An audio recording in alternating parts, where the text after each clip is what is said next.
martyred by someone else's blood. During the election count from May 7th to May 10th, there were daily civic crusade demonstrations organized and spurred on by John Maisto and the American Embassy. It was evident that they intended to instigate an uprising, but the masses never joined them, so they decided they would do it alone. It was a sacrifice for the wealthy. The demonstrations were conducted during business hours, 9-to-5 protests in the banking district centered around Calle 50. They never took place far from there, and were always programmed at predetermined times of day. The Rabi Blancos were encouraging their employees to hit the streets for an instant rally in front of the TV cameras. There was a distorted notion that Panama was close to revolution. All eyes focused on Calle 50, where the protesters arrived in their Mercedes, and their perfume-soaked women waved starched white handkerchiefs. Instead of going to play tennis or find a game of poker at the Union Club, they would drive down to Calle 50 for a few hours of protest.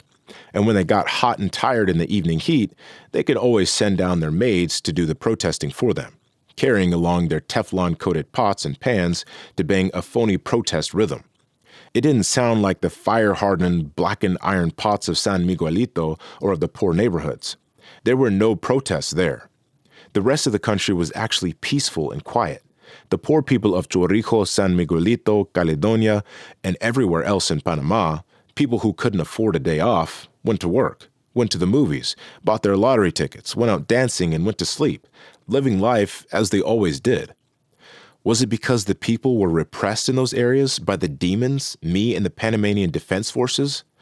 Or was it because they had no reason to protest, that the protests were manufactured by white bankers and businessmen in collusion with the Americans?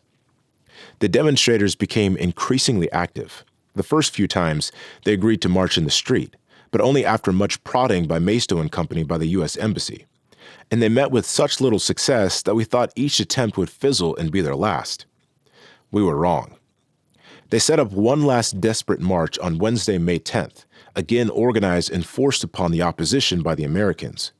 With very few supporters on the streets, Guillermo Andara, Ricardo Arias Calderon, and Billy Ford, the other vice presidential candidate, fearful of taking a stand, having little prospect of success, hopped into their van and began a small motorcade down to Casco Viejo, the old part of downtown Panama City.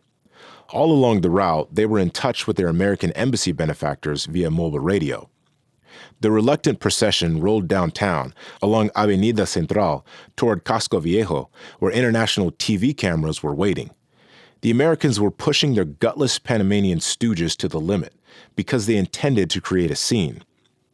The provocation came in the form of a human life. It happened that the U.S. Embassy had lent bodyguard Alexis Guerra to work with the opposition candidates. Guerra was an employee of a company called Tesna Mimsa, a security firm whose sole contract was with the U.S. Embassy. Guerra was considered a traitor by those who knew him in the military and the police force.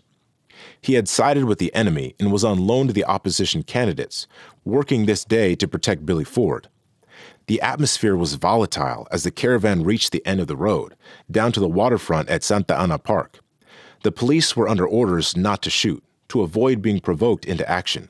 These were standing orders.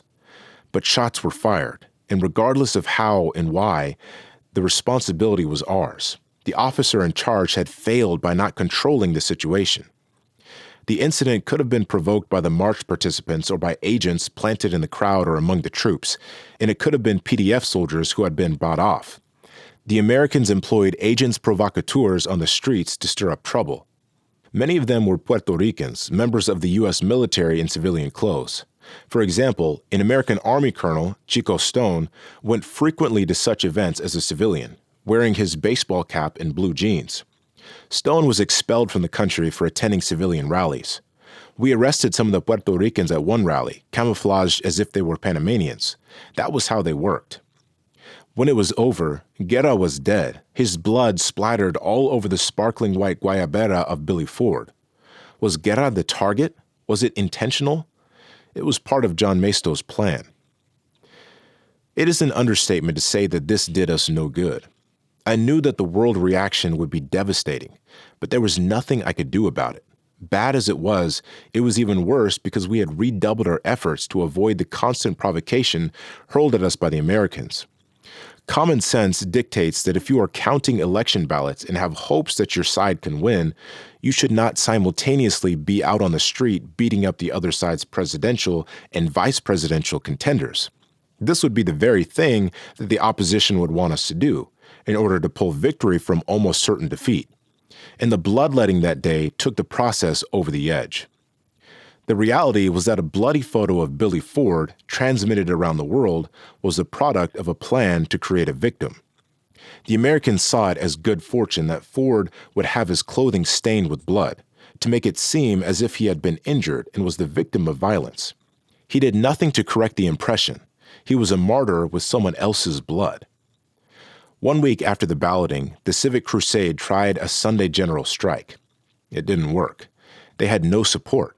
The Americans saw that their plans had been stymied, and Dara, who said he had been lightly injured in the fracas at Casco Viejo, was left to his own devices. Comically, the rotund lawyer announced a hunger strike, saying he would eat nothing except for the host when he went to Mass.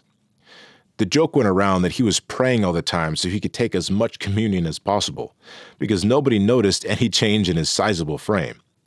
Other than that, we had burst the balloon, and Panama quieted down. There was no civil strife in the country. Our main problem was the escalating military provocation from the Americans, and the escalation had hardly begun.